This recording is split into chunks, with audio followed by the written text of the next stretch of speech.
బాబాసాహెబ్ 134వ జయంతి ఉత్సవాల సందర్భంగా ఈరోజు తొర్రూరు పట్టణంలో బాబాసాహెబ్ అంబేద్కర్ గారి విగ్రహం వద్ద ఘనంగా ఉత్సవాలు జరుపుకుంటున్నటువంటి యొక్క తొర్రూరు పట్టణ ప్రజలకు, యావత్ భారత ప్రజలకు కూడా బాబాసాహెబ్ అంబేద్కర్ యొక్క జయంతి సందర్భంగా శుభాకాంక్షలు తెలియపరుస్తా ఉన్నాం. ఈరోజు ఇంత స్వేచ్ఛగా భారతదేశంలో ప్రతి పౌరుడు, ప్రతి కులాలు, మతాలు అన్నిటికీ అతీతంగా స్వేచ్ఛాయుత జీవనాన్ని గడుపుతూ ఉన్నామంటే అందుకు బాబాసాహెబ్ అంబేద్కర్ గారు ఇచ్చినటువంటి ఒక భారత రాజ్యాంగమే కారణం. ఆయన స్ఫూర్తిని, ఆయన యొక్క ఆలోచన విధానాన్ని ఈ దేశానికి అభివృద్ధి పథంలోకి తీసుకుపోవడానికి ఎంతో ముందంజలో ఉన్నదనే విషయాన్ని విజ్ఞులు, మేధావులు అందరూ కూడా గుర్తించి ఆయన బర్త్డేని ప్రపంచవ్యాప్తంగా విశ్వజ్ఞానిగా గుర్తించి చేస్తున్నందుకు భారత ప్రజల యొక్క జీవన విధానాన్ని మార్చివేస్తున్నటువంటి యొక్క ఆయన ఆలోచన విధానాన్ని రాబోయే తరాలకు కూడా అందించేందుకు ప్రతి ఒక్కరూ కృషి చేయాల్సిందిగా నేను కోరుకుంటా ఉన్నాను. జై భీమ్, జై భీమ్, జై అంబేద్కర్. జన్మదినం సందర్భంగా వారికి జన్మదిన శుభాకాంక్షలు తెలియజేస్తూ వారి యొక్క ఆశయాలను మనం అందరం తప్పకుండా పాటించాలని, నిరుపేదల గురించి ఆయన జీవితం అంతా పోరాటం చేసి మహాయోధుడు కాబట్టి వారికి ఈ రోజు జన్మదిన శుభాకాంక్షలు తెలియజేస్తున్నాము. జై భీమ్. ఈరోజు అంబేద్కర్ గారి యొక్క 134వ జన్మదిన సందర్భంగా మా న్యాయవాద మిత్రుల తరపున శుభాకాంక్షలు తెలియజేస్తున్నాము. ప్రపంచ మేధావి, గ్రేట్ ఫిలాసఫర్, సంఘ సంస్కర్త, రిజర్వ్ బ్యాంక్ స్థాపకుడు, అదేవిధంగా సమాజంలో అసమానతలు రూపుమావడానికి కృషి చేసినటువంటి కృషివల్యుడు, అదేవిధంగా స్త్రీలకు కూడా పురుషులతో సమానంగా సమాన ఓటుకు కృషి చేసినటువంటి మొదటి వ్యక్తి. ఆయన యొక్క ఈరోజు పుట్టినరోజు సెలబ్రేట్ చేసుకోవడం మా అందరూ అదృష్టంగా భావిస్తూ మేము కూడా సమాజంలో వారి యొక్క అడుగుజాడలు నడవడానికి కృషి చేయాలని చెప్పేసి కోరుకుంటూ ఈ సందర్భంగా ముగిస్తున్నాం. జై భీమ్. ఈరోజు డాక్టర్ బిఆర్ అంబేద్కర్ గారి 134వ జయంతి సందర్భంగా ఆయన స్మరించుకుంటూ ఒక 2 విషయాలు మీకు తెలియజేసుకుంటాను. అయితే ప్రపంచ వ్యాప్తంగా ఐక్యరాజ్య సమితిని ప్రపంచ మేధావాన్ని గుర్తించినటువంటి వ్యక్తి మన డాక్టర్ బిఆర్ అంబేద్కర్ గారు. ప్రపంచంలో ఎవరు చదివినంత చదువు చదివి 2 సంవత్సరాల 11 నెలల 18 రోజులలో భారత రాజ్యాంగాన్ని రాయడం పూర్తి చేసి మన భారత ప్రజలకు అందించినటువంటి గొప్ప మేధావి. ఆయనను స్మరించుకుంటూ ఈ రోజు కార్యక్రమం చేయడం చాలా సంతోషంగా ఉన్నది. జై భీమ్. భారతదేశ ప్రజలందరికీ డాక్టర్ బాబాసాహెబ్ అంబేద్కర్ జయంతి పండుగ శుభాకాంక్షలు. నేను ఆర్కే మౌర్య గణపురం, ప్రాక్టీసింగ్ అడ్వకేట్. ఈరోజు దేశవ్యాప్తంగానే కాదు ప్రపంచ వ్యాప్తంగా కూడా డాక్టర్ బాబాసాహెబ్ అంబేద్కర్ జయంతి వేడుకలు ఘనంగా జరుపుకుంటున్నారు. అందులో భాగంగా ఈరోజు తొర్రూరు పట్టణ కేంద్రంలో డివిజన్ స్థాయిలో ఉన్నటువంటి ఇక్కడ మా స్వచ్ఛందంగా బాధ్యత గల భారతీయ పౌరులందరూ రోడ్డు మీదకి వచ్చి కుల మతాలకు అతీతంగా, సంఘాలకు అతీతంగా ఈ భారీ ర్యాలీ మరియు సభను కండక్ట్ చేయడం జరుగుతుంది. అందులో భాగంగా ఇక్కడ ఎవరి ప్రాతినిధ్యం లేకుండా స్వచ్ఛందంగా యువకులు, స్వచ్ఛంద సంస్థల వారు మరియు బాధ్యతాయుతమైనటువంటి పౌరులంతా కలిసి ఈరోజు విద్యావంతులు, మేధావులంతా కలిసి ఈరోజు ఈ ర్యాలీ నిర్వహిస్తున్నాము. ఈ ర్యాలీ యొక్క ముఖ్య ఉద్దేశము ఐక్యత. భారతదేశ ప్రజలంతా ఐక్యంగా ఉండాలి. ఏదైతే 4 కులాల సిద్ధాంతం మనవాద వ్యవస్థ ఉందో ఆ మనవాద వ్యవస్థ మొత్తం రూపుమాపి పూర్తి సమానత్వంతో కూడినటువంటి భారతదేశ వ్యవస్థ నిర్మించాలనే లక్ష్యంతో ఇలాంటి ర్యాలీలు చేసుకోవాల్సిన అవసరం ఎంతనే ఉందని చెప్పే ఉద్దేశంతో మేము స్వచ్ఛందంగా సొంత ఖర్చులతో ఈ ర్యాలీ నిర్వహిస్తున్నాం. కాబట్టి భారతదేశ ప్రజలందరికీ ఒకటే పిలుపునిస్తున్నా, మనవాద వ్యవస్థ అనేది తాత్కాలికము, అది గతము. ఇకపై ఆ ప్రస్తావన రాకూడదు. మనమంతా కూడా చైతన్యవంతులం కావాలి. డాక్టర్ బాబాసాహెబ్ అంబేద్కర్ చూపినటువంటి ఆ మహనీయుడు చూపినటువంటి బాటల్లో నడవాలి అందరము. ఆ మహనీయుడు ఎంతో ఆయన త్యాగం చేసి ఆయన భార్య పిల్లల్ని కూడా తన స్వంత వ్యక్తిగత జీవితాన్ని కూడా కోల్పోయి మరి మన కోసం మాత్రమే ఈ వ్యవస్థను సృష్టించాడు. ఈ వ్యవస్థ అంటే భారత రాజ్యాంగం, నథింగ్ బట్ భారత రాజ్యాంగంకు లోబడే వ్యవస్థ మొత్తం పనిచేస్తుంది. కాబట్టి ఆ రాజ్యాంగాన్ని అందరూ కాపాడుకోవాలి, ఆయన ఆశయాలను కొనసాగించాలని పిలుపునిస్తూ జై భీమ్, జై భారత్.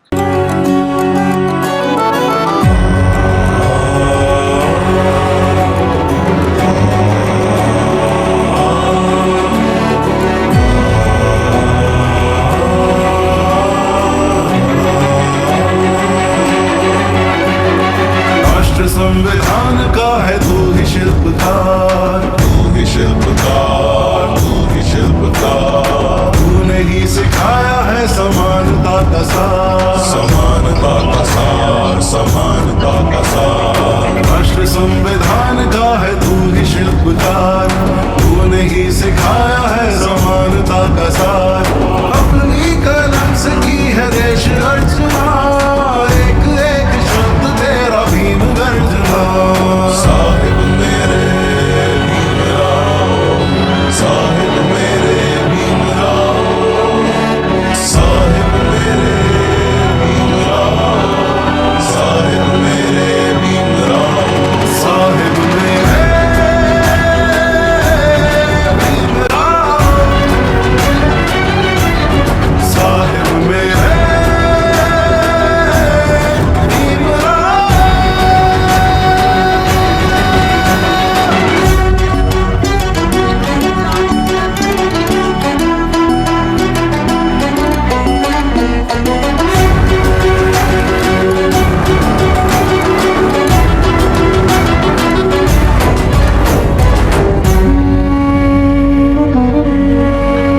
सार, समानता का सार, समानता का सार।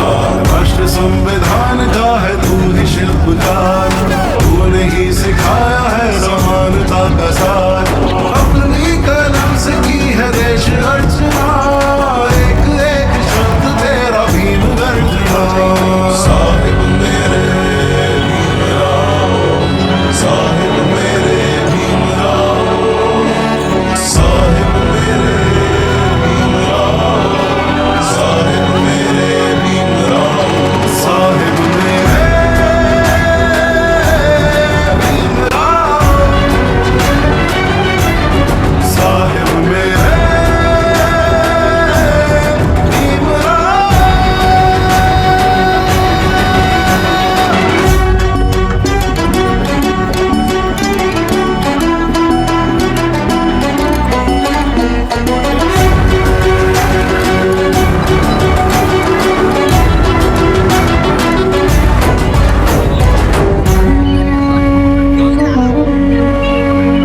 संकट में आया तू बन के सहारा, बन के सहारा, बन के सहारा। तेरी मशाल ने दिखाया किनारा, दिखाया किनारा, दिखाया किनारा। संकट में आया तू बन के सहारा, तेरी मशाल ने दिखाया किनारा। तेरी अवस्थाओं से खिला। అందరికీ గుడ్ ఆఫ్టర్నూన్. జై భీమ్, జై భీమ్, జై భారత్.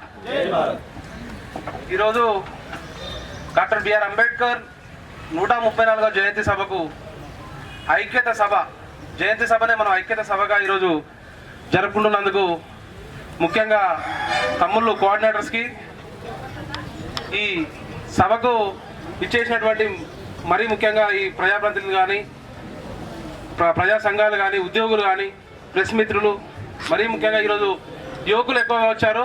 తమ్ముళ్ళు వాళ్ళందరూ కూడా చాలా ఉత్సాహంగా ర్యాలీలో పాల్గొన్నారు. చాలా బాబాసాహెబ్ సంబంధించిన పాటలను పెట్టుకొని మంచిగా డీజే ధ్వనిలో డాన్సులు కూడా చేసిండ్రు. చాలా ఉత్సాహంగా ఉంది నాకు కూడా. అయితే ఈ డీజేలు పెట్టుకోవడము, ఈ ర్యాలీలు చేయడము, ఈ సభలు పెట్టుకోవాల్సిన అవసరం ఉందా అంటే, మహనీయులు చెప్పినారు విగ్రహాలలో లేము, ఉత్సవాలలో లేమని చెప్పినప్పటికీ ప్రస్తుతము ఏదైతే కల్పిత చరిత్రలు ఉన్నాయో ఆ కల్పిత చరిత్రల ప్రచారం ఉన్న సందర్భంలో అసలు చరిత్రను మనం చెప్పుకోకపోతే కల్పిత చరిత్రలే అసలు చరిత్రగా ఈ సమాజం మీద రుద్దబడతాయి.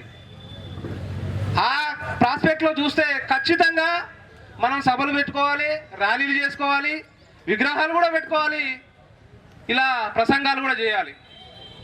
చేయకపోతే నిన్న నేను ఒక ఆర్టికల్ చదివినా, క్లియర్గా బాబాసాహెబ్ అంబేద్కర్ రచించినటువంటి రాజ్యాంగాన్ని ఎలా మార్చుదామని, ఎలా వక్రీకరిద్దామని చూస్తున్నారంటే 1992లో ఒకటి, 1995లో ఒకటి డాక్టర్ బాబాసాహెబ్ అంబేద్కర్ పేరు మీద బాబాసాహెబ్ అంబేద్కర్ సర్వీస్ చేసినటువంటి వ్యక్తుల నుండి దరఖాస్తులు స్వీకరించి ప్రతి సంవత్సరం ఇవ్వాలి అన్నట్టుగా, ఇది కూడా అనధికారికంగా అధికారికంగా మినిస్ట్రీ ఆఫ్ సోషల్ ఎంపవర్మెంట్ ఆ శాఖ ద్వారా నిర్వహించినటువంటి ఒక అవార్డు ఇది. పద్మశ్రీ, పద్మభూషణ్, భారతరత్న, ఇంకా ఎటువంటి అత్యున్నతమైన అవార్డ్స్ ఉన్నాయో అలాంటి అవార్డే doctor BR Ambedkar national award and doctor BR Ambedkar international award. ఈ రెండు అవార్డులను 10 లక్షల రూపాయలు, 15 లక్షల రూపాయలు సామాజిక సేవా రంగంలో లేదా ప్రజా సేవలలో నిమగ్నమైనటువంటి వ్యక్తులను గుర్తించి వాళ్ళ నుండి దరఖాస్తులను స్వీకరించి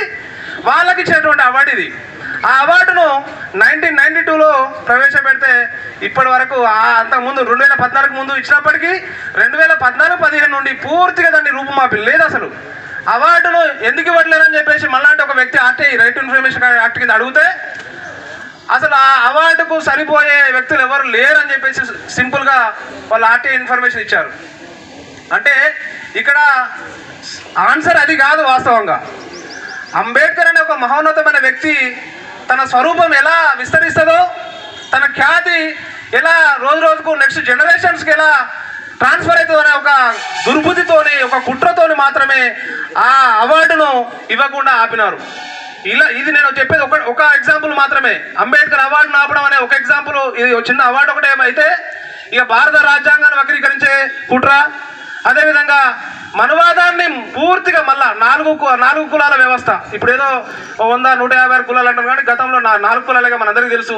మనము ఇప్పుడున్న ప్రస్తుత వ్యవస్థలో ఇక్కడ కూర్చున్నటువంటి అత్యంత బాధ్యత గల భారతీయులు మనం అంతా, నిజంగా చెప్పాలంటే. ఎందుకంటే బాబాసాహెబ్ అంబేద్కర్, పూలే, పెరియార్, గౌతమ బుద్ధుడు, అదేవిధంగా కాన్షీరామ్ లాంటి మహనీయుల ఆశయాలను మనం అర్థం చేసుకున్నామంటేనే మనం గొప్పవాళ్ళం. ఫస్ట్ అర్థం చేసుకున్నామంటే గొప్పవాళ్ళము, వాటిని ఆచరిస్తే ఇంకా గొప్పవాళ్ళను, ఆచరించేది అమలు పరిస్తే నెక్స్ట్ జనరేషన్స్కి అందిస్తే మనం కూడా మహనీయులమవుతాం. సో ఈ సభలు, ఈ ర్యాలీలు ఖచ్చితంగా నిర్వహించుకోవాలి. మహనీయుల ఆశయాలను విస్తృతం చేయాలి, ప్రచారం చేయాలి, ఫస్ట్ పాటించాలి. కాబట్టి నేను ఈ సమావేశం ద్వారా పెద్దలు, నాకంటే సీనియర్లు కావచ్చు, చాలా మేధావులు, గత కొన్ని సంవత్సరాల నుండి దశాబ్దాల కాలంగా ఉద్యమాలు చేసే పెద్దలు ఇక్కడ శ్రీనివాస్ గారు కానీ, రామచంద్ర గారు కానీ, మన రాజేష్ నాయక్ గారు కానీ, ఈనపల్లి శ్రీనివాస్ గారు కానీ, నగరగంటి వెంకన్న గారు కానీ, బాలకృష్ణ గారు కానీ, ఇంకా మన ఉపేంద్ర గారు కానీ, ఐలే సార్ కానీ, అశోక్ గారు, ఇలా నాకు తెలిసిన వరకు, నాకు తెలియని, నేను అడ్వకేసీలో ఉండడం వల్ల కొంతమంది బయట సమాజంలో కొంతమంది నాయకులు నాకు రెగ్యులర్గా నాకు అందుబాటులో, నేను వాళ్ళకి అందుబాటులో ఉండకపోవచ్చు, నేను అడ్వకేట్గా ప్రాక్టీస్ చేస్తున్నదన్నా, కోర్టులో ఉన్నదన్నా, కానీ నాకంటే ముందు గత దశాబ్దాలుగా సర్వీస్ చేస్తున్నారు ఈ సమాజం కోసం. ఆ సర్వీస్ను కొనసాగించాలి, ఆ సర్వీస్ను నెక్స్ట్ జనరేషన్స్కి అందించాలి. ఈరోజు ఈ సభ ముఖ్యంగా నిర్వహించడానికి కారకులైతే మాత్రము యువకులే, ఈ జనరేషన్సే. ఈ సభ నిర్వహించడానికి ప్రత్యక్షంగా మేము కారకులమైతే పరోక్షంగా ఖచ్చితంగా మీరు మాత్రమే కారకులు. ఎందుకంటే గతంలో మేము చిన్నప్పుడు మా స్కూలింగ్లో కావచ్చు, మా కాలేజ్ డేస్లో కావచ్చు, మేము రోడ్ల మీద చూసినప్పుడు, మా స్కూళ్ళలోకి వచ్చి సమావేశాలు పెట్టినప్పుడు విన్నటువంటి మాటలు, ఆ మాటలు విని మేము చేసినటువంటి రీసెర్చ్ వల్ల మాత్రమే ఆ మహనీయులను అర్థం చేసుకోగలిగినాం. కాబట్టి ఇలాంటి సభలను మేము కూడా స్వచ్ఛందంగా రోడ్డు మీదకి వచ్చి చేయగలుగుతున్నాము. మేము నిర్వహించే సభలకు కూడా మీరు ఎటువంటి అన్యత భావించకుండా, చిన్నవాడు చేస్తున్నాడా పెద్దవాడు చేస్తున్నాడా అనే కాకుండా కాన్సెప్ట్ను ఒకటే దృష్టిలో పెట్టుకొని, మహనీయుల ఆశయాలను ముందుకు తీసుకుపోయే ఉద్దేశం ఒకటే దృష్టిలో పెట్టుకొని మీరందరూ సహకరించడము, ఇక్కడ హాజరవడం చాలా గొప్ప విషయము. సో అందరికీ, ఇక్కడికి వచ్చిన వాళ్ళందరికీ థ్యాంక్ యూ. పెద్దలందరూ కూడా మాట్లాడాల్సిన అవసరం ఉంది కాబట్టి ఇంతటితో నేను క్లోజ్ చేస్తున్నాను. Thank you. జై భీమ్, జై భారత్. మంగళంపల్లి శ్రీనివాస్ గారు, రామచంద్రయ్య గారు, సోమారపు బాబాయ్ ఐలయ్య గారు, ఈనేపల్లి శ్రీనివాస్ గారు, రమేష్ గారు, నాగమణి గారు, వెంకన్న, సబిహబాను, సంతోష్, రామకృష్ణ, ఉపేందర్ మాదిగ, సంతోష్, పేరు పేరున ఇంతకుముందు దాకా మాట్లాడిన రాజేష్ అన్న, చాలామంది పెద్దలు ఉన్నారు, వాళ్ళందరికీ పేరు పేరున జై భీమ్ తెలియజేస్తూ, మిత్రులారా, బాబాసాహెబ్ అంబేద్కర్ కోరుకున్నది ఎస్సీ, ఎస్టీ, బీసీ, మైనార్టీల ఐక్యత. మీరందరినీ ఇక్కడ చూస్తుంటే ఇంత ఎండల నిజంగా మనందరం ఇదే ఐక్యత ఎలక్షన్ అప్పుడు కూడా ఉంటే ఎమ్మెల్యేలు, ఎంపీలే కాదు, ఈ సింహాసనం రాష్ట్ర ముఖ్యమంత్రి కూడా ఇదే సభల నుంచి ఉన్నటువంటి వాళ్ళే, ఇక్కడ నుంచి ఉన్నటువంటి వాళ్ళే అవుతారు. ఇది కనుక స్ఫూర్తిగా ఉంటే మనకి ఇట్లా మీటింగ్లు పెట్టిన వాళ్ళే అవుతారు. అది తొర్రూరు అవుతారా, వరంగల్ అవుతారా, కరీంనగర్ అవుతారా, ఆదిలాబాద్ అవుతారా. ఎస్సీ, ఎస్టీ, బీసీ, మైనారిటీల ఐక్యతే అంబేద్కర్ కోరుకునే తను చనిపోయేంత వరకు కూడా. కాకపోతే 5 సంవత్సరాలు మనం మీటింగ్లు పెడుతున్నాం, పాటలు పాడుతున్నాం, అద్భుతంగా ర్యాలీలు తీస్తున్నాం, ధర్నాలు చేస్తున్నాం, 1,00,000 డప్పులు, 1000 గొంతులు, ఇట్లా ప్రోగ్రాంలు, ఎంఆర్పిఎస్ వాళ్ళు, బీసీ సంఘం వాళ్ళు, ఎస్సీ సంఘం వాళ్ళు, ఆదివాసీలు, లంబాడ్లు, అన్న రాజేష్ నాయక్ అన్న ఇలాంటి వాళ్ళ ఆధ్వర్యంలో చాలామంది రాష్ట్ర వ్యాప్తంగా ఉద్యమాలు చేస్తున్న వాళ్ళు ఉన్నారు. కానీ 5 సంవత్సరాల తర్వాత మనం ఎక్కడుంటాం? ఎలక్షన్స్ అయినప్పుడు 5 సంవత్సరాలు మీటింగ్లు పెట్టుకుంటూనే పోతున్నాం. ఎలక్షన్ అప్పుడు మన అందరూ ఐక్యత ఎక్కడికి పోతున్నది? ఆ ఒక్కరోజు ఎక్కడుంటున్నాం మన అందరం? ఇన్ని రోజులు చెప్పిన బాబాసాహెబ్ అంబేద్కర్ చెప్పినటువంటి ఆ ఓటు విలువ, ఓటు అసలు ఎట్లా వచ్చింది, పోనీ ఎట్లా వచ్చిన చరిత్ర మనకు తెలియకపోయినా ఓటు ఎవరికి ఇస్తాను మనం? ఓటు అంటే మన కన్నబిడ్డ లాంటిది, ఓటు అంటే మన కన్నతల్లి లాంటిది. కన్నతల్లిని చంపుకున్నట్టు ఒకళ్ళు ఓటు వేసినామంటే మనం నీ బిడ్డల భవిష్యత్తును చంపుకున్నట్టే. రానున్నటువంటి కాలంలో నీ బిడ్డలు ఎందుకు మనకు హాస్పిటల్స్ లేవు, ఎందుకు మంచి విద్యాలయాలు లేవు, ఎందుకు కొత్త స్కూల్స్ వస్తలేవు? తెలంగాణ రాకముందుకు గవే ఉన్నాయి, తెలంగాణ వచ్చినాక కూడా గట్లనే ఉంది. కనీసం 100 మల్టీ స్కూల్స్ రావాల్సి ఉండే, హాస్పిటల్స్ రావాల్సి ఉండే. అవే హాస్పిటల్స్, అవే స్కూల్స్ కనీసం కరోనాలో చచ్చిపోతా అంటే కూడా ప్రభుత్వం పట్టించుకున్న పాపన లేదు, లేదా కేంద్రం పట్టించుకున్న పాపన లేదు. ఇక్కడ మిగతా పార్టీలు అందరూ ఉండొచ్చు, కానీ మళ్ళా ప్రజలకు వాళ్ళు చేసుకునేదే తప్ప ఏ ప్రభుత్వము వాళ్ళని ఆదుకున్నటువంటిది కాదు. ఎందుకు కాదు అంటే అన్ని పార్టీల వాళ్ళు ఉన్నాము, అందులో గౌరవించాల్సిందే. కానీ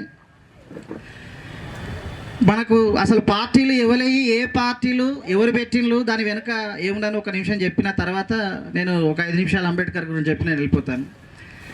టీడీపీ పార్టీ ఉన్నది. టీడీపీ పార్టీ కమ్మోళ్ళ పార్టీ కాబట్టి అలా కమ్మలు మాత్రమే ముఖ్యమంత్రులు అవుతారు. మిగతా బీసీలు, ఎస్సీలు, ఎస్టీలు అంతా కూడా కేవలం వాళ్ళ సర్పంచ్ల వరకే, అక్కడ వరకే అవుతారు. రాజులు గారు అంటే ముఖ్యమంత్రులు కారు. తెలంగాణ మనకు కావాలి కాబట్టి ఆంధ్రోళ్ళు ఉన్నారు కాబట్టి తెలంగాణ అభివృద్ధి అవుతలేదు అని చెప్పేసి మనం తెలంగాణ కొట్లాడినాం. తెలంగాణ రాష్ట్రం తెచ్చుకున్నాం. తెలంగాణ రాష్ట్రం తెచ్చుకుంటే మరి బీసీలో, ఎస్సీలో, ఎస్టీలో కావాలి కదా ముఖ్యమంత్రి. ఎవరైనా ఒక వెలుమైన సరే తెలంగాణ రాష్ట్రం వచ్చింది కానీ 10 ఏళ్ళు సర్వనాశనం అయిపోయింది, తెలంగాణ ఎడర్ అయిపోయింది అని చెప్పేసి 5 నెలలు కొట్టినాం.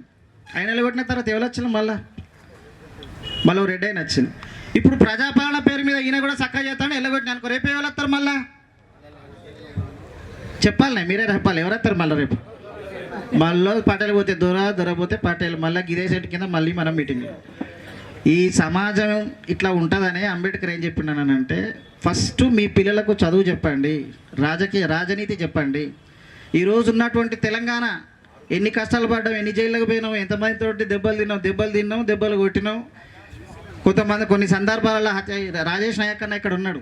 ఉస్మానియా తొలిపొద్దు ఈ తొర్రూరులో పిలిచినటువంటి తొలకరి జల్లు అన్న గట్టిగా చప్పట్లు ఒకసారి కొట్టాను. ఎందుకంటే ఈ రాష్ట్రం ఇప్పుడు రావడానికి కారణం గద్దరన్న పాదయాత్ర చేసినప్పుడు గద్దరన్నతోటి మేము నడిచినాం. మాకన్నా ముందు ఎన్నో నిర్బంధాలు వచ్చినా, సంపుతనను బెదిరించినా కానీ ప్రజాయుద్ధన ఒక గద్దరన్నతోటి పాదయాత్ర ఢిల్లీ దాకా చేసిండు మీ తొర్రూరు బిడ్డ ఎవరు రాజేష్ నాయక్ అన్న లంబడన్న. అట్లనే మన మిత్రులు వచ్చిండు, రాజు నాయక్ అన్న వచ్చిండు, మాతృక టీవీ ఛానల్ ఇప్పుడు మన ప్రజా సమస్యల మీద చూపించినటువంటి వాళ్ళు ఉన్నారు. అట్లనే మన చారువాకు వచ్చిండు. ఇట్లా ఎంతోమంది గద్దరన్నతోటి పాదయాత్రలు చేసి తెలంగాణ రాష్ట్రం తీసుకొచ్చుకున్న తర్వాత ఏ రాష్ట్రం కోసమైతే అమ్మా తెలంగాణ ఆకలి కేకల గానమా, అమ్మా తెలంగాణమా ఆకలి కేకల గానమా, అమ్మ నీకు వందనాలమ్ము, ఇంత అద్భుతమైన పాట మొట్టమొదటిగా రాసి కొట్లాడి మీటింగ్లు పెట్టి తెలంగాణ రాష్ట్రం తీసుకొచ్చినటువంటి గద్దరన్న ప్రగతి భవన్కి పోతే 4 గంటలు ఎండలు నిల్చోబెట్టి దిక్కులేని ఒక పక్షిలాగా అక్కడ అవమానించి పంపిలేను. రేపు మనకిది అవుతుంది. మీరందరూ ఏ పార్టీలను ఉండండి, వాళ్ళని గౌరవించాల్సిందే, దాన్ని నేను వ్యతిరేకిస్తలేను. కానీ మీరెందుకు అవుతలేరు, మనమెందుకు, మన పిల్లలు ఎందుకు ఆ సింహాసనం మీద కూర్చుంటలేరు? ఒకప్పుడు అసలు ఎట్లుండే, వీళ్ళు ఓటు మన దగ్గర లేనప్పుడు, మనకు భూమి లేనప్పుడు వీళ్ళందరూ ఎట్లా చూసేవాళ్ళు మనల్ని? బాబాసాహెబ్ అంబేద్కర్ రాకముందుకు ఈ సమాజం అంతా ఎట్లా ఉండే? ఎందుకు మహాత్మా జ్యోతిరావు ఫులేని మనము పూజిస్తాము, ఎందుకు అంబేద్కర్ని గౌరవిస్తాము? వీళ్ళ మహనీయులను ప్రతి సంవత్సరం ఎందుకు కొలుస్తున్నాం కానీ ఆ స్ఫూర్తిని కొనసాగిస్తున్నామా? ఆ స్ఫూర్తిని మన పిల్లలకి ఇస్తున్నామా? ఎట్లా ఉండే సమాజం? మన తాతలకు ఎందుకు బట్టలు లేవు? ఎందుకు మన తాతలకు కనీస గౌరవం లేదు? మళ్ళీ ఒకటో తరగతో, 5వ తరగతో, 10వ తరగతి చదువుకున్నారా మన తాతలు ఎవరన్నా? ఎందుకు చదువుకోలే?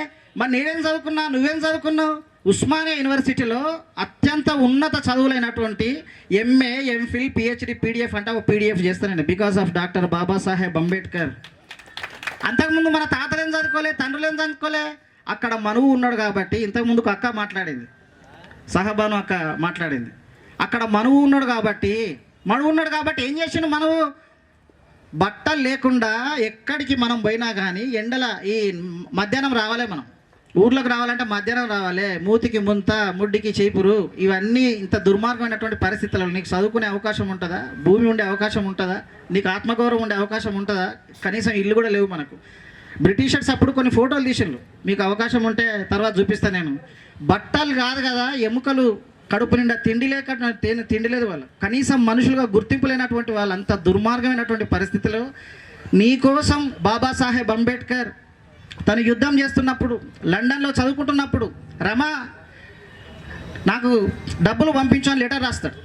అయ్యా పిల్లలు చచ్చిపోయేటట్టున్నారు, నిమోనియా వచ్చింది, కనీసం దవాఖాన తీసుకుపోవడానికి కాదు కదా, మందులకు కూడా డబ్బులు లేవు అని అంటే అప్పుడు అంబేద్కర్ చెప్తాడు, అమ్మా మన బిడ్డలు చనిపోతే మన ఇంటికే నష్టం జరుగుతుంది. ఇప్పుడు నేను చదువుకోకపోతే, నేను రాజ్యాంగం రాయకపోతే కోట్లాది మంది ఈ దేశంలో ఉన్నటువంటి పిల్లలు చచ్చిపోతారు, గుండె బలికి చచ్చిపోతారు, అనాథలు అవుతారు. కాబట్టి దానికోసం మన పిల్లల్ని చంపుకున్నా పర్లేదని చెప్పాడు బాబాసాహెబ్ అంబేద్కర్. మహాత్మా జ్యోతిరావు ఫులే, సావిత్రిబాయి ఫులే, అయ్యా మనకు కూడా పిల్లలు ఉండాలి కదంటే అద్దు, ఈ సమాజంలో ఉన్నటువంటి అంటరాని ప్రతి అంటరాని వాళ్ళు మన పిల్లలే అని చెప్పినటువంటి వాడు మహాత్మా జ్యోతిరావు ఫులే. ఇంతగానం కొట్లాడి పిల్లలను చంపుకొని, అసలు వాళ్ళు మహాత్మా జ్యోతిరావు ఫులే, సావిత్రిబాయి ఫులే పిల్లలే కలేదు వాళ్ళు. ఎందుకోసం? నువ్వు నేను మన పిల్లలు ఆయన పిల్లలు అనుకున్నాడు కాబట్టి ఆయన వాళ్ళు పిల్లలను కనలేదు. కానీ ఆ స్ఫూర్తిని తీసుకొని చదువుకున్న వాళ్ళం, ఆ స్ఫూర్తిని తీసుకొని మనం రాజకీయంలో ఉన్నటువంటి వాళ్ళం, ఆ స్ఫూర్తి తీసుకొని ఈరోజు మనము గౌరవంగా సంఘంలో ఒక గౌరవంగా ఉన్నటువంటి వాళ్ళ స్ఫూర్తిని కొనసాగించడం కాదు కదా. కనీసం ఎలక్షన్స్ వచ్చినప్పుడు మన సమాజం నుంచి చదువుకున్న వాడినో, జ్ఞానవంతునో, నీతివంతునో నిలబెట్టి ఈ సమస్యల పరిష్కారం కోసం నిలబడాలని ఎవరూ ఆలోచిస్తలేము. కాబట్టి మళ్ళీ మనం మీటింగ్లు పెట్టుకునే కానీ ఉన్నాం, మళ్ళీ దాడులు జరుగుతూనే ఉన్నాయి. తెలంగాణ రాకముందుకు దాడులు జరిగినాయి, తెలంగాణ వచ్చినాక దాడులు జరుగుతున్నాయి, ప్రజాపాలన అన్నప్పుడు దాడులు జరుగుతూనే ఉన్నాయి. మా యూనివర్సిటీ భూమి సర్కులర్ తీసుకొచ్చింది, ఉస్మాన్ యూనివర్సిటీలో అసలు పోరాటాలే చేద్దాం సర్కులర్ వచ్చింది. సెంట్రల్ యూనివర్సిటీలో 400 ఎకరాలు క్యాపిటలిస్టులకు, అగ్రవర్ణాలకు, ఈ రెడ్లు రావులకు 400 ఎకరాలు ఇచ్చేసింది తెలంగాణ రాష్ట్రం వచ్చినాక. ఇదంతా ప్రజాపాలన పేరుతో వచ్చిన తర్వాత ఎందుకు ప్రతిసారి ఎందుకు బీసీలకు, ఎస్సీలకు ఎందుకు ఈ మోసం జరుగుతున్నది? నువ్వు సింహాసనం మీద లేవు కాబట్టి. సింహాసనం మీద ఎందుకు లేవు? నీ ఓటును తావుడుకు అమ్ముకుంటున్నావు కాబట్టి, కోడి బొక్కలకు, కోట్ర సీసాలకు అమ్ముకుంటున్నావు కాబట్టి. ఇంత ముందుకు సార్ చెప్పిండు, అమ్ముకుంటున్నావు కాబట్టి. ఇంత గొప్పది ఓటు. సరే, ఓటుకి ఎంత ఇస్తున్నారు? అప్పుడు 500 ఉండే, ఇప్పుడు 1000 రూపాయలు కావచ్చు. సరే, కొంచెం రేట్లు పెరిగితే కేసీఆర్ తర్వాత కొంచెం రేట్లు పెంచింది, వీటిని పెంచింది కాబట్టి 2000. ఇప్పుడు ఎంతనే 2000 అంటే 5 సంవత్సరాలు లెక్కేయండి ఒకసారి, ఎంత అవుతుందా? కనీసం ₹1 అవుతుందా రోజుకు? 5000ను 2000ను 5 సంవత్సరాలకి ఇంటి కొట్టొకసారి డివైడెడ్ బై చేయండి, ఎంత అవుతుందా?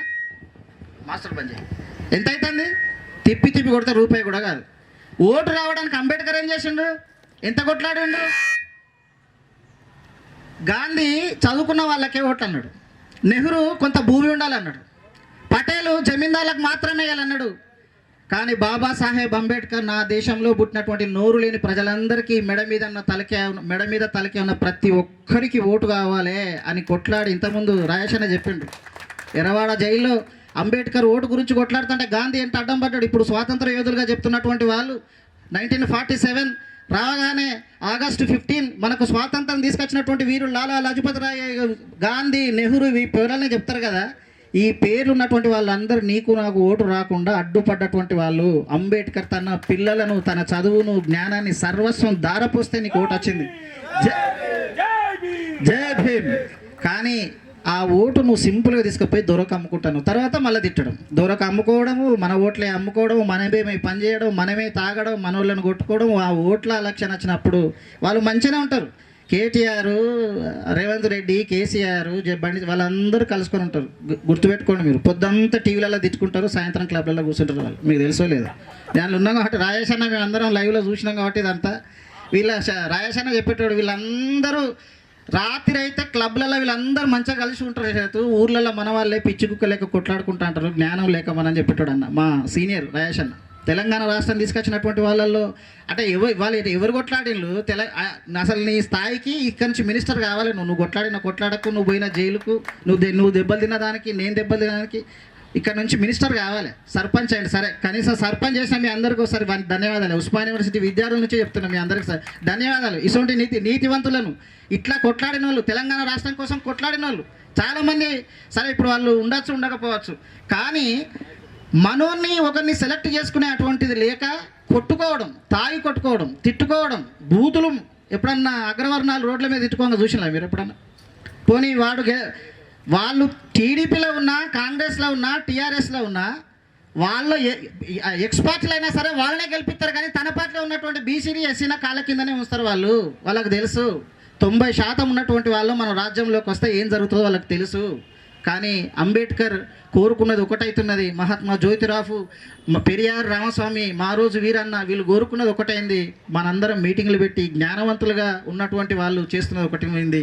ఇప్పటికైనా సరే ఇక్కడ ఉన్నటువంటి వాళ్ళు ఎస్సీ, ఎస్టీ, బీసీ, మైనార్టీగా ఉన్నటువంటి వాళ్ళు చాలామంది ఇంత ఐక్యతగా అంబేద్కర్, మాల అంబేద్కర్, మాదిగా అంబేద్కర్, బీసీ అంబేద్కర్, ఫులే అంటే మా బీసీఏ కాబట్టి మేమే పెడతాం, అంబేద్కర్ అంటే మా మాలోడే మేమే పెట్టాలి, బాబు జగజీవన్ రావు మా మాదిగా కాబట్టి మేమే పెట్టాలి అని మొత్తం మనం డివైడ్ చేసినాం. మనమే మహనీయులను డివైడ్ చేసినాం. మహనీయులు ఎస్సీ ఎస్టీ బీసీ మైనార్టీలరే నాయన బువ్వలేని వాళ్ళు రా. బీసీ అంటే వాడు సాకలోళ్ళు మంగళోళ్ళు మనోళ్ళే. ఇక్కడ బీసీ కావచ్చు, పక్క రాష్ట్రంలో ఎవరి వాళ్ళు ఎస్సీలు 18 రాష్ట్రాలలో ఇక్కడ ఉన్నటువంటి బీసీలు అనుకున్నటువంటి వాళ్ళందరూ పక్క రాష్ట్రంలో ఎస్సీలు. ఆర్కే నారాయణ ఉండే సాకలేన ఆయన ప్రెసిడెంట్ ఎస్సీ కోట మీద జరిగింది. ఇప్పుడు ముదిరాజులు కదా, రామ్నాథ్ కోవిల్ ఏంటిది చేపలు పట్టే కమ్యూనిటీ, ఇక్కడ ఏంటిది బీసీ కదా, అక్కడ ఎస్సీ ఉపకులం అక్కడ ఆయన అయిండు. వాళ్ళు అయినాక దారిలో ఉన్న ఆగినాయా? అంబేద్కర్ చెప్పిండు, మహాత్మా జ్యోతిరావు ఫులే చెప్పిండు, మీ దగ్గర నుంచి ఒక ఆయన ఎమ్మెల్యే అవుతాడు, మీ కమ్యూనిటీ నుంచే మన కులాల నుంచే ఒక ఆయన ఎంపీ చేస్తారు, మన కులాల నుంచే ఒక ఆయన జడ్పీటీ చేస్తారు, కానీ నీ జాతుల మీద దాడులు జరుగుతూనే ఉంటాయి. దానికి బెస్ట్ ఎగ్జాంపుల్ చెప్తా. రామ్నాథ్ కోవిలింగ్ బీసీ నుంచి సరే బీసీ ఎస్సీ పక్కన పెట్టి అయిండు, దాడులు ఏమైనా ఆగినాయా ఎస్సీల మీద? అబ్దుల్ కలాం అయిండు ప్రెసిడెంట్, దాడులు ఏమైనా ఆగినాయా? ముర్ము అయింది ఎస్టీల మీద ఏమైనా దాడులు ఆగినాయా? మణిపూర్లో ఎట్లా చంపిళ్ళు? కొట్టి చంపి బరిబాతగా బట్టలిప్పి అమ్మాయిలను న్యూడ్గా ర్యాలీ తీసిళ్ళు. లోకం మొత్తం చూసింది కానీ బీజేపీ పార్టీని ఇవ్వలేం చేయలేకపోయింది. పోనీ ఎస్సీల నుంచి ఉన్నటువంటి ఆర్కే నారాయణ ఇంకా రేపే తర్వాత కూడా అవుతారు. ఎస్సీ ముఖ్యమంత్రిని కూడా ఇప్పుడు డిప్యూటీ సీఎం పెట్టలే, రాజాయన పెట్టిళ్ళు, ఇంకోలను పెట్టిండే పక్క జరగనగా తీసి పడేసిళ్ళు. పెట్టిళ్ళు ఎట్లయితే పెట్టిల్లో సింపుల్ అట్లనే తీసేసిళ్ళు. అంటే ఏంటి అర్థం ఏంటిది?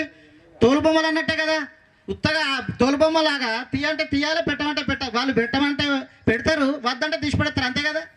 మరి మన చేతుల అధికారం ఎక్కడున్నది? అప్పుడు కాంశీరామ్ పార్టీ పెట్టి నీ కాళ్ళ మీద నువ్వు నడవాలి తప్ప ఎదుటి పార్టీల మీద ఎన్ని రోజులను అక్కడ బానిసవే అని శ్మశానంలో ఉన్న మాయావతి అనేటువంటి ఒక స్త్రీని, ఆడపిల్లని, ఇక్కడ లెక్క ప్రకారం చెప్తే మన మాదిగా అమ్మాయిని తీసుకుపోయి శ్మశానంలో ఉన్న అమ్మాయిని తీసుకుపోయి సింహాసనం మీద కూర్చోబెట్టిండు ఫస్ట్ భారతదేశంలో. నీ స్టాలిన్, లెనిన్, మావో ఎంత విప్లవకారులో భారతదేశంలో కాంశీరామ్ అంతకన్నా 1000 రెట్ల విప్లవకారుడు. ఆ పార్టీలకు మనకు సంబంధం ఉండదు. పోనీ ఎవరైనా నిజాయితీగా పిల్లలు చదువుకున్న వాళ్ళు నిలబడతారంటే వాని మీద కేసు పెట్టో, దాడి చేసో, భయపెట్టించో, పైసలు ఇచ్చో, ఏం చేసో వాడిని కథం చేసి పడేస్తారు. ఎవరన్నా పిల్లగాడు జర చదువుకున్నాడు, వీడు యూనివర్సిటీలో చదువుకున్నాడు అంటే ఇప్పుడు పెద్ద విషయం ఏందని అంటే మన ఊర్లలో కూడా చదువుకున్న చాలామంది ఉన్నారు. ఆ చదువుకున్న వాళ్ళు చేసే మోసము ఊర్లో నిరక్షరాస్యుల కన్నా దుర్మార్గంగా వాళ్ళు మోసం చేస్తున్నారు. అగ్రవర్ణాల దగ్గర ఉండడం, డబ్బులు తెచ్చుకోవడం, కొంతమంది పోగును తయారు చేయడం, తాగుబోతు బ్యాచ్ని తయారు చేసుకోవడం, వాళ్ళు మేము ఈ పార్టీ ఆ పార్టీ అని గుంపులుగా తయారై నిరక్షరాస్యులుగా ఉన్న వాళ్ళకు అన్నం పెట్టాలి, జ్ఞానం ఇవ్వాలి, మన పిల్లలను చదువు చెప్పాలి, తీసుకుపోయి హైదరాబాద్లో చదివించాలి, సెంట్రల్ యూనివర్సిటీలో జేఎన్యూలో చదువు చెప్పించి అంబేద్కర్ నీ కోసం నా కోసం, మహాత్మా జ్యోతిరావు ఫులే, పెరియార్, సచిన్లు అని చెప్పాల్సింది పోయి డబ్బులు దండుకోవడము, నిరక్షరాస్యులను అన్యాయం చేయడము, ఆ అగ్రవర్ణాల కింద చెంచాలుగా పనిచేయడం. బువ్వ కోసం అంబేద్కర్ ఏం కొట్లాడిండు? ఎందుకు కొట్లాడాడు? ఆయన ఎందుకు చంపుకున్నాడు? భూవకై కోరితే అంబేద్కర్, భూములను పంచితే అంబేద్కర్, భూవకై కోరితే అంబేద్కర్, భూములను పంచితే అంబేద్కర్, ప్రగతి సూత్రం అంబేద్కర్ రా, భారత్కు మార్క్స్ అంబేద్కర్, జగో రే జాగో అంబేద్కర్, జగజ్జననేత అంబేద్కర్, బడుగులకు ప్రాణం అంబేద్కర్, భారత్కు మార్క్స్ అంబేద్కర్, మా ఇంట్లో టీచర్ అంబేద్కర్, మా బతుకు టార్చ్ అంబేద్కర్, మా బతుకు ఫ్యూచర్ అంబేద్కర్, మా నడిపే టీచర్ అంబేద్కర్, జగో రే జాగో అంబేద్కర్. సప్పలు కొట్టరా అనే ఎవరు? మీకోసం పాడుతుంటే ఎవరు సప్పలు కొట్టలేదు? మీ పిల్లలందరూ కనుక రేపు ఈ పాటను చెప్పకపోతే నీ పిల్లలు కూడా తాగి దొరకింద మీ ఎమ్మెల్యేల కింద తాగుబోతులుగా మారి ఓ గ్యాంగ్ను తయారు చేసుకొని వాళ్ళకి చెంచాలుగా పనిచేస్తారు. మన పార్టీ ఇది, మన మహనీయులు వీళ్ళు. నువ్వు ఇంజనీరింగ్ అవుతావా, డాక్టర్ అవుతావా, నువ్వు సాఫ్ట్వేర్ అవుతావా, హైదరాబాద్ ఉద్యోగం చేస్తావా, ఇవన్నీ చేయి. అట్లనే అంబేద్కర్ లెక్క భారత రాజ్యాంగం కూడా రాసే అటువంటి జ్ఞానివి కావాలి బిడ్డ అని మన పిల్లలకు చెప్పాలి. అది రాజకీయం అని అంటే. బిడ్డ మహాత్మా జ్యోతిరావు ఫులే ఇగో ఇంతగానం కష్టపడ్డాడు, వాళ్ళు నిరక్షరాస్యులకు అన్నం పెట్టిండ్లు, చివరికి మహాత్మా జ్యోతిరావు ఫులే, సావిత్రిబాయి ఫులే ఎట్లా చచ్చిపోయిండ్లు? వాళ్ళు అంటరానోళ్ళ వాడలకు ప్లేగు వ్యాధి లాంటిది వస్తే వైద్యం చేసుకుంటూ చచ్చిపోయిన వాళ్ళు మన కోసం. ఇగో ఈ మహనీయులందరూ ఈ మహనీయులందరూ ఉన్నారు బిడ్డ, వీళ్ళ కోసం నువ్వు కొట్లాడలే అని చెప్పేసి కొట్లాడి చచ్చిపో. ఈ చరిత్ర అంతా మన పిల్లలకు చెప్పకపోతే, ఈ చరిత్ర అంతా మన పిల్లలకు నూరిపోయకపోతే, పుస్తకాలు అంబేద్కర్కి సంబంధించినటువంటి వాళ్ళు, అంబేద్కర్ ఉపన్యాసం ఇచ్చేవాళ్ళు, అంబేద్కర్ సంఘాలలో ఉన్నటువంటి వాళ్ళ ఇంట్లో పుస్తకాలు కొనియాలి, మన పిల్లలకు చదివిపియాలి. ఎట్లయితే నోట్లు హోంవర్క్ ఎట్లయితే దిద్దిపిస్తామో మన పిల్లలకు కూడా మన పుస్తకాలు అట్లా దిద్దియకపోతే, అట్లా చదవకపోతే, మన చరిత్ర చెప్పకపోతే ఎన్ని మీటింగ్లు పెట్టినా ఎట్లాగో మన బతుకులు ఆగమైనాయి. ఎట్లాగో మనం పెద్ద స్థాయిలో లేము, ఒక వ్యాపారాలుగానో లేదా ఎమ్మెల్యేలుగానో ఎంపీలుగానో 100 ఎకరాల భూమి ఇదేం లేదు. కనీసం మన పిల్లలకు ఈ ప్రపంచాన్ని ఈ జ్ఞానాన్ని ఇవ్వాలంటే అంబేద్కర్ గురించి చెప్పాలి, మహాత్మా జ్యోతిరావు ఫులే గురించి చెప్పాలి. చెప్తారా అందరూ చెప్పాలి. బాబాసాహెబ్ అంబేద్కర్ సంబంధించినటువంటి చరిత్రను, మహాత్మా జ్యోతిరావు ఫులే, మైక్ వస్తలేదా ఇది, ఈ చరిత్ర అంతా మనం తప్పకుండా చెప్పాలని ఈ తొర్రూరు గ్రామ ప్రజలకి, ఇక్కడున్న నాయకులకి, వీళ్ళందరికీ పేరు పేరున మరొకసారి జై భీములు తెలియజేస్తూ, ఇంకొక 2-3 మీటింగులు ఉన్నాయి కాబట్టి ఆ మీటింగ్లకు వెళ్ళాలి. గదరన్న అన్న రాజేష్ అన్నను గదరన్నను చూస్తే నాకు తెలంగాణ పాటలు అవన్నీ ఒకసారి గదరన్నను గుర్తు చేసుకుందాం. గదరన్న అంటే తెలంగాణ రాష్ట్రం రావడానికి ప్రధాన కారకులలో గదరన్న ఒకడు. ఎందుకంటే కృష్ణమాదిగన్న అయినా గదరన్న అయినా కానీ తెలంగాణ కోసం వాళ్ళ ఉద్యమం చేసుకుంటేనే, అటు ఎంఆర్పిఎస్ ఉద్యమమైనా, గదరన్న తన నక్సలైట్ ఉద్యమమైనా, అంబేద్కర్ ఉద్యమమైనా చేసుకుంటేనే తెలంగాణ రాష్ట్రం కోసం కొట్లాడినప్పుడు ఆయన ఎప్పటికొక మా యూనివర్సిటీకి పిలిచినప్పుడు పాట పాడాడు. హోలే హోలా హోలియా హోలా హోలియా హోలా హోలే హోలా హోలా హో, పొద్దుదిరుగుడు పువ్వు పొద్దును ముద్దాడే, తొలి పొద్దును ముద్దాడే, అడవిలో వెన్నెలమ్మ కుల ముద్దాడే, చిగుర కుల ముద్దాడే. ఓలే హోలా హోలియా హోలా హోలియా హోలా ఓలే హోలా హోలా హో. దీంతో పాటు తెలంగాణ రేపు వస్తే మన ప్రజలు ఎవ్వరు కూడా ఈ గేట్ల కానే ఉంటారు కానీ అసెంబ్లీలోకి వెళ్ళరు. కాబట్టి బాల సంతప్ నుంచి మొదలు పెడితే బాల సంతపుల నుంచి మొదలు పెడితే ఆయన పాటలు చెప్పిండు, రేపు తెలంగాణ వస్తే మనమే అధికారంలో ఉండాలిరా, కాబట్టి అన్న ఈ కులాలన్నింటి గురించి ఎందుకు రాసినావన్నా అని చెప్పేసి ఆయనతో ఎప్పటికి ఇంటర్వ్యూ జరిగేది. మేము అన్నను పిలిస్తే అడిగేటాడు, అరే పేరుకు మనోళ్ళు ఇంత పెద్దగా చదువుకుంటుంటారు కానీ రేపు వీళ్ళందరూ ఆఫీసర్లేరా, ఫస్ట్ అమ్ముడు బయటోళ్ళు, చదువుకునేటోడేరా ముందుగా అమ్ముడు బయటోడు. అందుకని ఈ ప్రతి పాటలో గాయదోళ్ళ గురించి రాసిండు ఆయన. ఎట్టొల్ల మట్టి సిప్పవు గాయదోళ్ళ గండ్రగొడ్డలివి, అమ్మా తెలంగాణమా ఆకలికే కలగానమా, అమ్మ నీకు వందనాలమ్మో కమ్మని ప్రేమ నీదమ్మో. అందులో మొదటి చరణం ఏం రాసినానంటే, పొద్దుగాలనే నిద్దురలేపే బాలసంతల శంఖం చూడు, బాలసంతల శంఖం చూడు, బుడుక్ బుడుక్ మని జమిడిక మీద బాయిన్లోల ఎల్లమ్మ కథలు, జజ్జన్క జన్ దద్దన్క దండప్పు దరుబుల దెబ్బలు చూడు, తినుమారు దెబ్బలు చూడమ్ము, తీరొక్క దరువులు చూడమ్ము, ఆటపాటల పల్లోయమ్మ నోటి మాట రాని తల్లోయమ్మ, అమ్మా తెలంగాణమా ఆకలికే కలగానమా, అమ్మా తెలంగాణమా ఆకలికే కలగానమా. ఆ ఆకలి ఇంకా అట్లనే సల్లారలేదు. ఏ ఎస్సీ ఎస్టీ బీసీ మైనార్టీలు, కమ్మరోళ్ళు, కుమ్మరోళ్ళు, బాలసంతపులు, గొల్లోళ్ళు, యానాదులు వీళ్ళ గురించి చెప్పిండో వాళ్ళు అధికారంలోకి రావాలి. సాధించుకున్న ఈ తెలంగాణ రాష్ట్రం జైల్లో పోయిన వాళ్ళం, దెబ్బలు తిన్నోళ్ళం, కొట్టేకాడ కొట్టినాం, జైల్లో కేసులు ఇంకా ఉన్నాయి, అన్న మీద మా మీద ఇంకా ఆ కేసులు ఉన్నాయి. కాబట్టి తెచ్చుకున్న తెలంగాణ మళ్ళా దాసి దయ్యాల పాలు అయినట్టు మళ్ళీ వాళ్ళ పాలు అయిపోయింది. కాబట్టి ఇక నుంచి అయినా ఇక్కడ ఉన్నటువంటి చదువుకున్న వాళ్ళను, జ్ఞానవంతులను, నీతివంతులను నిలబెట్టే ప్రయత్నం చేయండి. దయచేసి ఓటు అమ్ముకుంటే అంబేద్కర్ పిల్లల్ని అమ్ముకున్నట్టు, పిల్లల భవిష్యత్తును అమ్ముకున్నట్టు అని చెప్పిండు.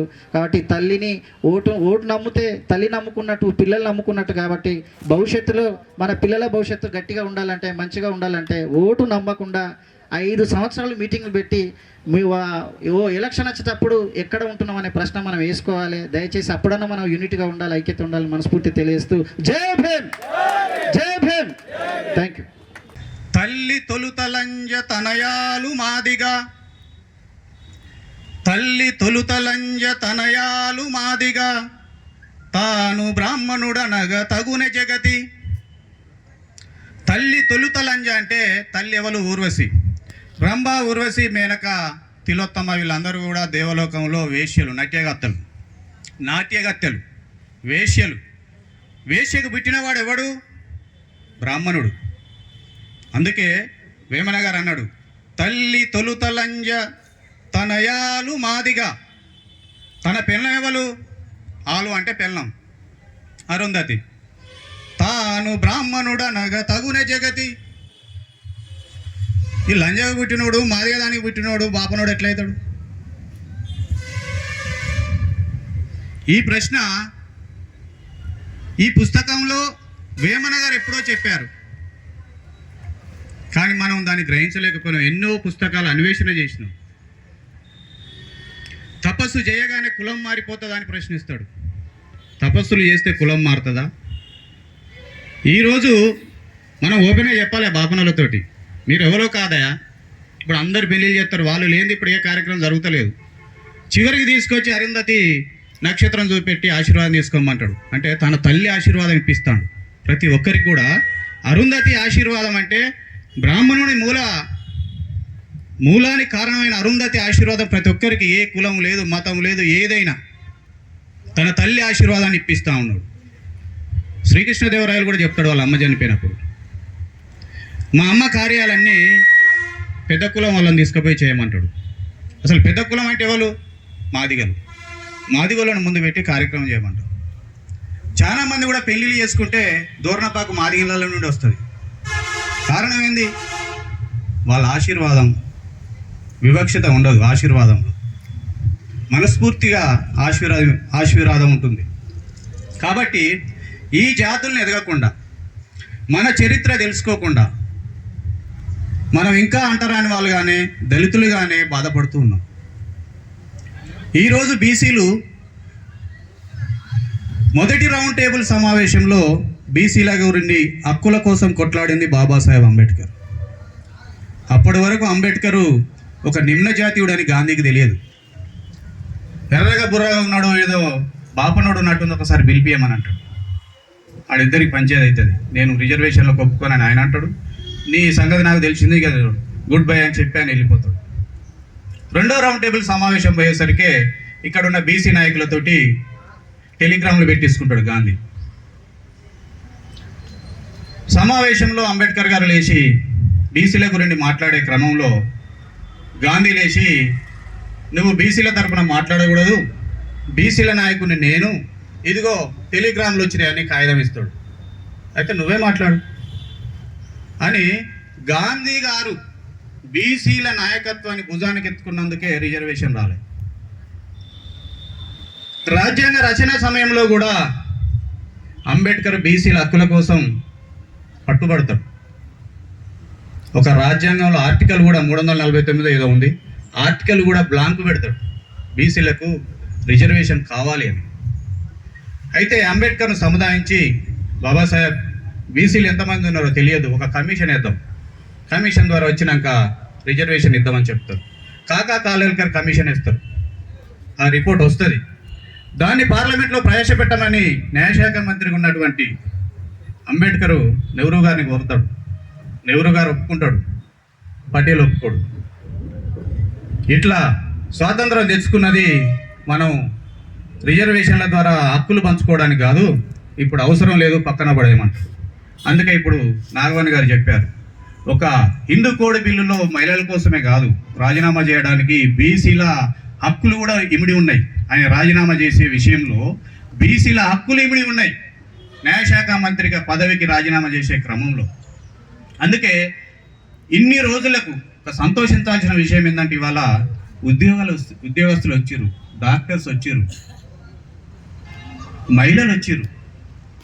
ఇది మొదటిసారి అనుకుంటా నేను ఇంత పెద్ద మొత్తంలో అంబేద్కర్ జయంతిలో పాల్గొన్నారు. ఈ నిర్వాహకులకు నేను జైభీములు తెలియజేస్తున్నా. ఎందుకు అంటే ఇది సభ కాదు, మేళాలు చేయాలి. వచ్చే సంవత్సరం నుండి మేళాలు చేయాలి. ప్రతి ఉద్యోగస్తులు ఈ కార్యక్రమంలో పాల్గొనే విధంగా చేయాలి. బీసీలు నాయకత్వం తీసుకోవాలి. ఎందుకంటే సామాజిక నేపథ్యం ఎస్సీ ఎస్టీలలో పుష్కలంగా ఉంది. నాయకత్వం లేకున్నా వాళ్ళని కుర్చీలో కుక్కబెట్టడానికి సిద్ధంగా ఉంటారు ఎస్సీ ఎస్టీలు. బీసీలే నాయకత్వం వహించాలి. ఈరోజు అనుకుంటాను కాంగ్రెస్ పార్టీ 42% ఇస్తుందని. ఛత్రపతి సాహు మహారాజ్ 52% రిజర్వేషన్ ఇచ్చాడు. భారతదేశానికి స్వాతంత్రం రాలేదు. అసలు స్వాతంత్రం రావాలనే ఆలోచన ఎందుకు కలిగింది అంటే మహాత్మా జ్యోతిబా పూలే గారు విక్టోరియా మహారాణికి ఒక దరఖాస్తు ఇచ్చాడు. అమ్మా, మా పిల్లలకు చదువు చెప్పియండి, మిషనరీ స్కూల్స్ ఉన్నాయి, ఈ స్కూళ్ళ ద్వారా మా పిల్లగాళ్ళకు చదువు చెప్పియని ఒక దరఖాస్తు ఇచ్చిండు. ఆ దరఖాస్తే మొదటి సిపాయిల తిరుగుబాటు కారణమైంది. ఈ అట్టడుగు నిమ్న జాతీయులంతా చదువుకుంటే వాళ్ళ హక్కులు తెలుస్తాయి, వాళ్ళ అధికారాన్ని కోరుకుంటారు. కాబట్టి మనకు స్వతంత్రం కావాలి, బానిసత్వం నుండి విముక్తి కావాలని ఈ డైవర్ట్ పాలిటిక్స్ అప్పటి నుండే చేసి స్వతంత్రోద్యమంలోకి ప్రజలందరినీ లాక్కెళ్ళారు. సరే, మంచిది. వారు చదువు కావాలని కోరటం, ఛత్రపతి సాహు మహారాజ్ గారు రిజర్వేషన్లు ఇవ్వటం, బాబాసాహెబ్ అంబేద్కర్ గారు రాజ్యాంగంలో చట్టబద్ధత కల్పించడం, ఇవన్నీ ఒక క్రమ పద్ధతిలో జరిగిపోయినాయి. ఈరోజు గ్రామ స్థాయిలోకి వెళ్ళాలి బీసీ నాయకులే, రాజ్యాధికారంలో ఉండండి. కాన్షీరామ్ గారు ఒకే ఒక నినాదం ఉత్తర భారతదేశంలో ఉత్తరప్రదేశ్లో అధికారంలోకి రావడానికి, హమారా హోట్ తుమారా రాజ్, నహీ చలేంగా నహీ చలేంగా. ఓట్లు మావి, సీట్లు మీవా, ఓట్లు మేమే వేసుకుంటాం, సీట్లలో మేమే కూర్చుంటాం అనే ఒకే ఒక్క నినాదం. ఓట్లు మావి, సీట్లు మీవైతున్నాయి, ఇక చెల్లదు ఇక చెల్లదని ఆయన ఈ మహానుభావుల ఫోటోలు పట్టుకుని పోయాడు ప్రతి ఇల్లుకు. ఈరోజు ఆ స్ఫూర్తి కనపడ్డది వేదిక మీద.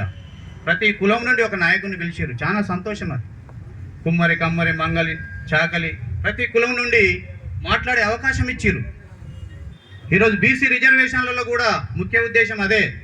పాలకులు సరిగా చెప్పట్లేదు.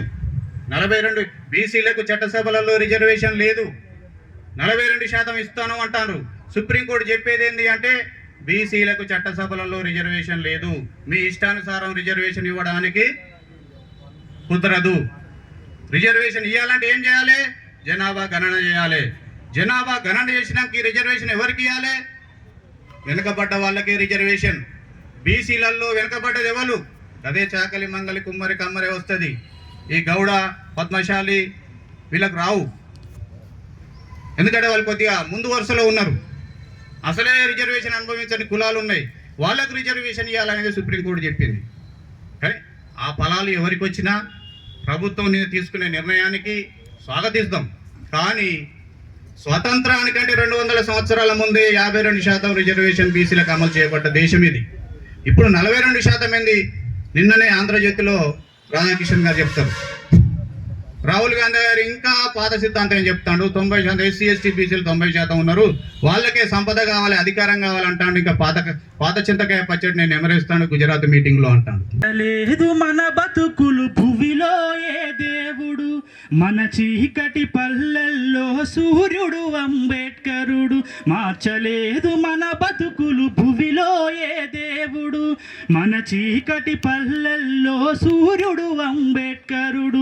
వేల ఏళ్ళ మన బతుకులు వినలే కదా ఎవ్వరు, వేల ఏళ్ళ మన బతుకులు వినలే కదా ఎవ్వరు. విన్న కూడా సాటిరాడు అంబేడ్కరుకెప్పుడు.